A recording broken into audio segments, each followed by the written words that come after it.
Well, first of all, this is great. I regard the RNA Society as my scientific family, and so this award to me says that my family told me, Aki, you did okay.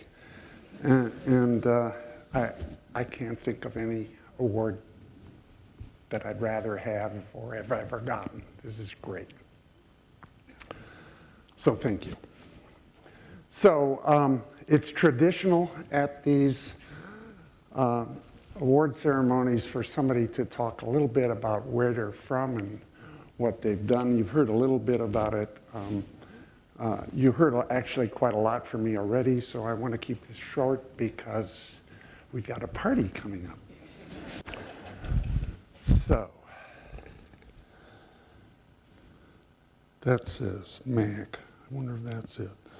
Well, let's find out. Could I have the first slide? Well, wait a minute. Yeah, so I was born a little in this very town a little bit over 70 years ago, and from Dutch parents who had immigrated to the United States. I'm an only child, and my father was a physics professor here at Michigan, and so I'm a faculty brat. And the first 21 years of my life can be summarized right here in this slide. And so from this, you might conclude that I didn't get out much.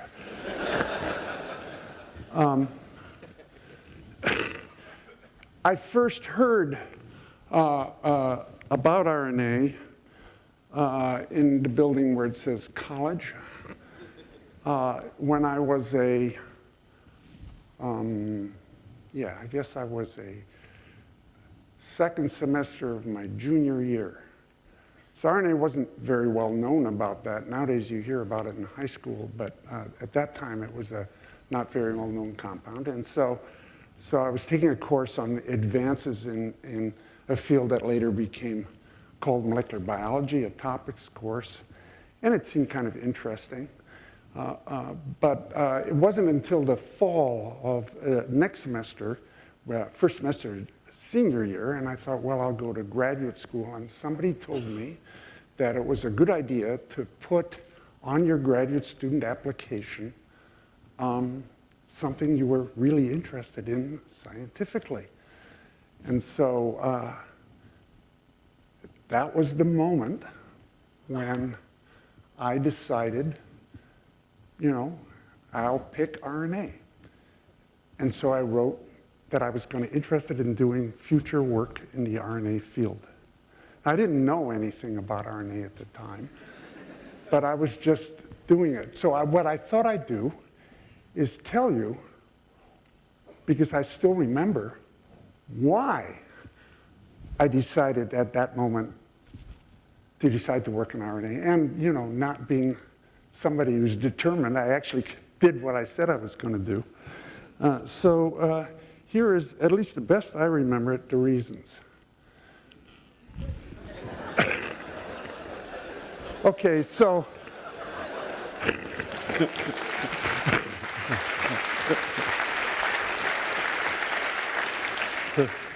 so the first two were a straight crass attempt to get into graduate school.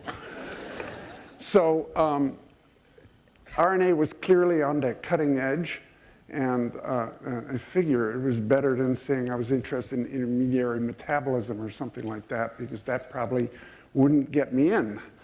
I also wasn't very confident at the time, and I noticed most people were working on DNA gene regulation, and I didn't think I could probably hang in with those guys. So I figured I'd pick this obscure molecule that not many people were working on. And the last thing was I had this incredible insight that RNA had to be simpler than DNA because it was only one strand instead of two strands. So look. This is incredibly naive, right? And also wrong. All of it is wrong. But it worked. I got into graduate school, and in the fall of 19 1964, I entered graduate school at Harvard. And Joan Stites can attest, she had arrived a year ahead of me, that I was a completely clueless first-year graduate student. It turned out my background in chemistry and mathematics and physics in my biophysics program as an undergraduate had not prepared me at all for what was going on in Harvard. And I just was right at the very bottom of my classes during my first year in graduate school. There were undergraduates who were way ahead of me. They knew everything. And and in fact, it took me several years to kind of catch up. And as a result, I'm still embarrassed to say it, it took me 5 years to get my PhD, and unlike most of my classmates who took 4. So it's a bit a sign of the times, of course, how different that is. But it's true, it took me 5 years.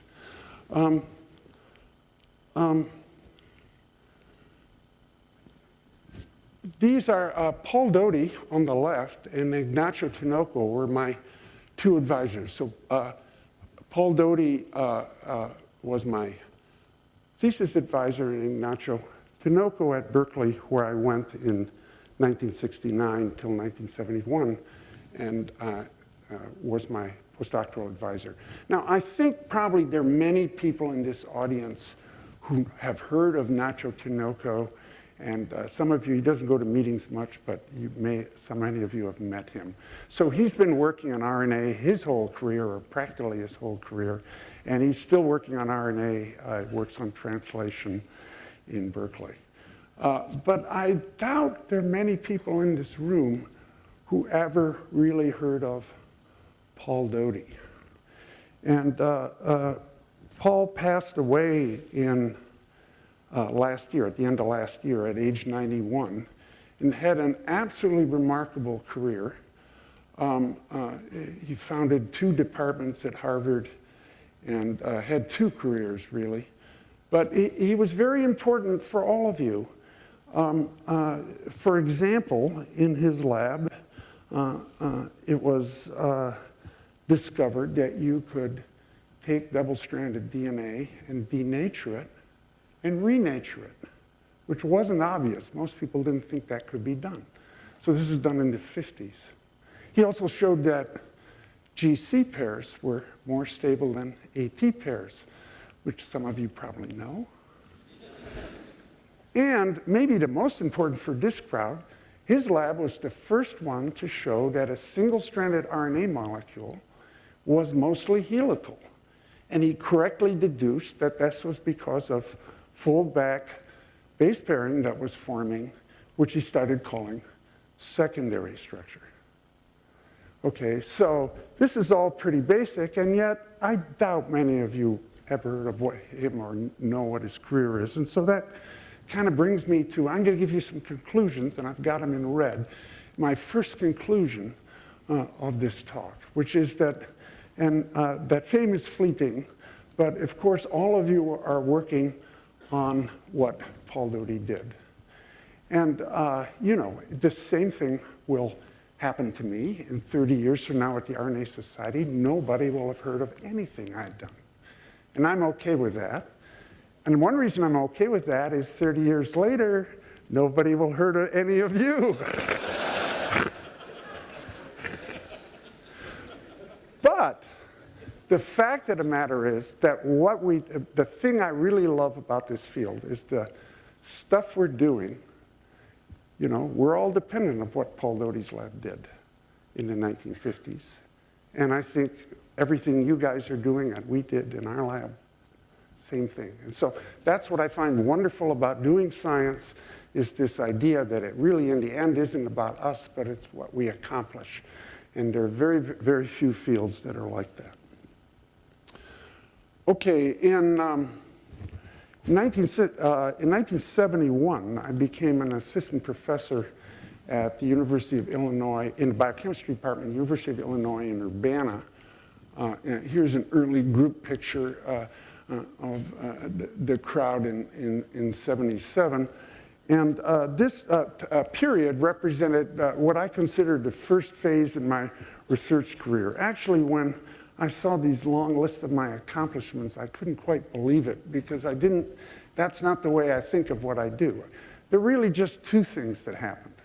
The first thing that happened was I wanted to work on RNA, and I found out to my shock it wasn't possible to make RNA, so how in the hell were you going to work on it? I was not good enough to isolate RNAs from cells. That was too difficult. So the chemists didn't know how to make RNA, and so I spent a large fraction of a decade and a half, mostly in Urbana, working out various strategies to make RNA with better and better efficiency. And these kind of represent kind of the three stages from the 60s and early 70s, and then RNA ligase showed up, and maybe that was the culmination of the RNA ligase synthesis. We made the MS2 fragment.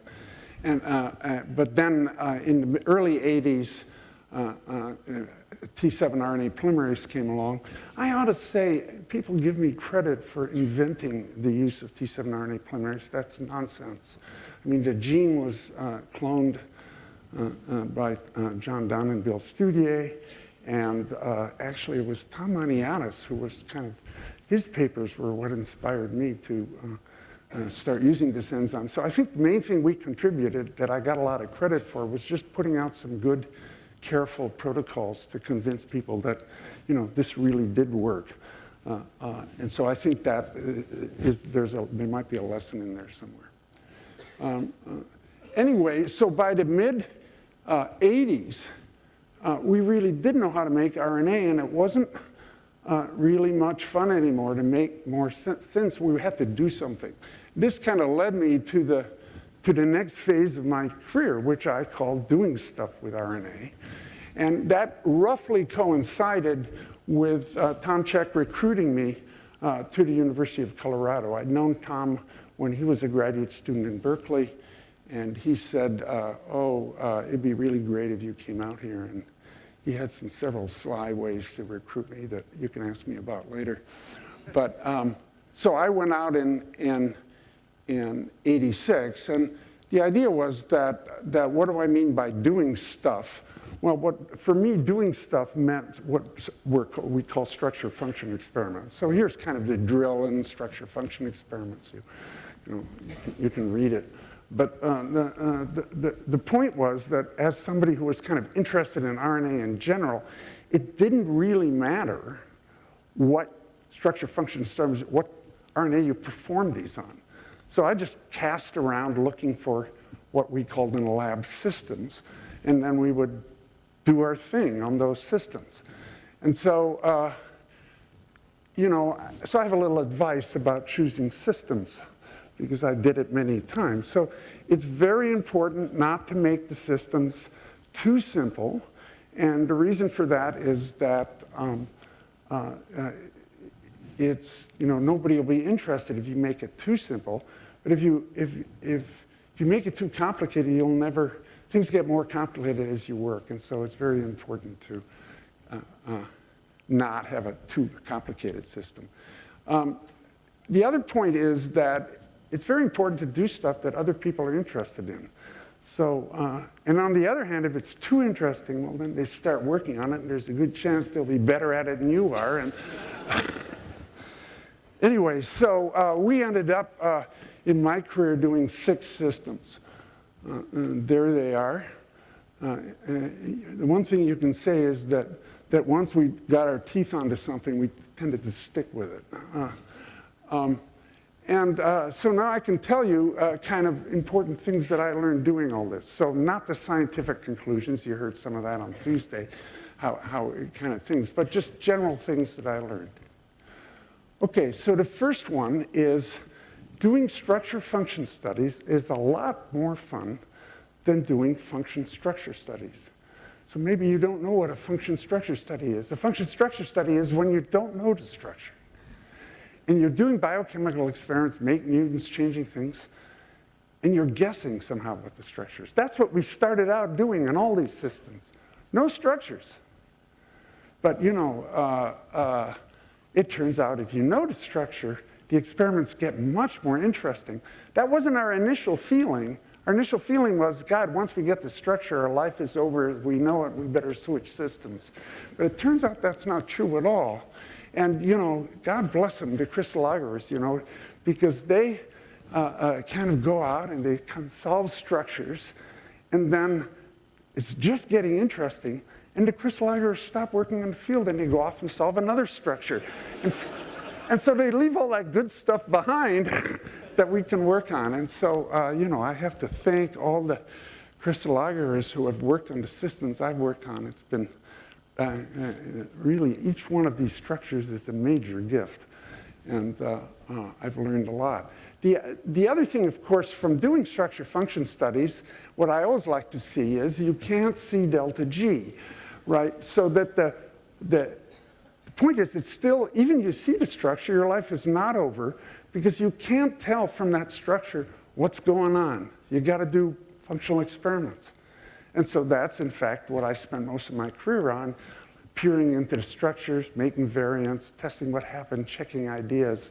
And this often gave you a very different view than what the crystallography initially implied, because it's just a snapshot. But the single most important thing that I learned doing structure function experiments was to beware of alternate conformer hell.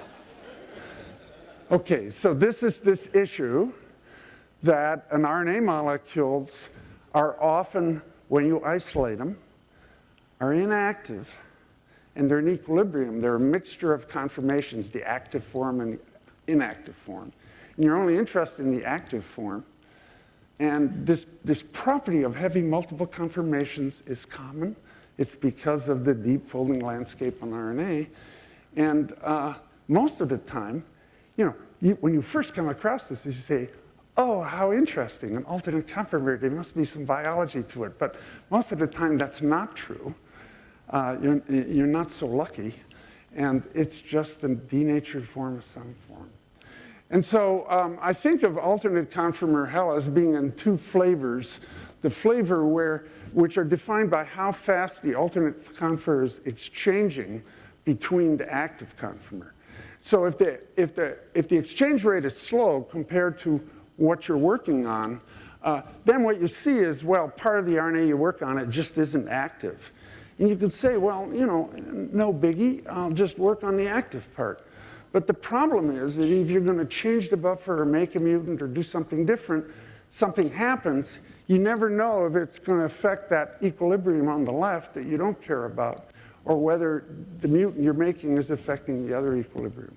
So this is a big pain, and it happens a lot because even now, although I've been yelling about this for a couple decades now, we use denaturants a lot when we purify RNA. And that's, of course, asking for trouble because, of course, RNA is made as it comes off the RNA polymerase, and it doesn't have in it the information to refold out of a totally natured state. At least lots of RNAs don't. And so, if that's the case, you may not even get away with heat-cool protocols. But even worse is fast exchange. That is to say, the situation where the active and inactive form are exchanging rapidly. And then all your molecules are active, you're happy, everything is fine, and it turns out there in the background, fluctuating back and forth far faster than you can see, is this other method, this other state that's inactive. And of course, we've heard a lot of examples of this situation in the meeting today, and of course we ran across it in the Hammerhead, where for many years the field was studying a form of the Hammerhead that was inactive, and we had the structure, and the structure didn't make any sense, and it turned out there was another form that was stabilized by this tertiary interaction that most of the time didn't form, only formed incrementally. So this is, I still think, a big problem. I'm going to retire this fall, and I'm still going to have a research lab, and I'm still going to come to RNA Society meetings. So you'll see me in the years going ahead, often sitting towards the front, and it often looks like I'm asleep. So, of course, there's this significant, since I like to party and stay up late at night and see my friends, there's a significant chance I am asleep. But sometimes I'm sitting there listening intently to the talk and wondering the extent that the talk I'm hearing about and the results I'm hearing about are subject to one or the other forms of alternate conformer health. Okay, I have only two more things to say. So one is, of course, all the research in my lab was done by students and postdocs who came through the lab. Here's a fairly complete list of blue students and green postdocs and red technicians.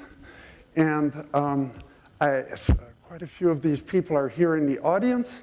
And I really want to thank them personally when they're here, and also the ones who are not here. They're not all working in RNA, although many are, because it was a wonderful ride. And of course, I really enjoyed, although it may not have seemed like that all the time, I really enjoyed working with them. And it really made, certainly I would not be winning this award without them. So now there's only one more of people I have to thank, and that's the RNA world itself. So this is just a representative picture. I call this picture 6 guys and a dummy. Although some of the wives call this 7 dummies. But it's really just a kind of a placeholder for me to say that, of course, one of the most wonderful things about being in this field was that it gave me an opportunity as a kind of introverted child only child who wasn't terribly well socialized for a long time, to get in with a lot of other people who were brilliant and interesting to talk to, and made life so very exciting. And so that certainly includes the people in this picture, but also a lot of you. And so I really want to thank this RNA world, or this RNA society, if you wish, for the wonderful years we've had together and the years that I hope to have in the future. So thank you.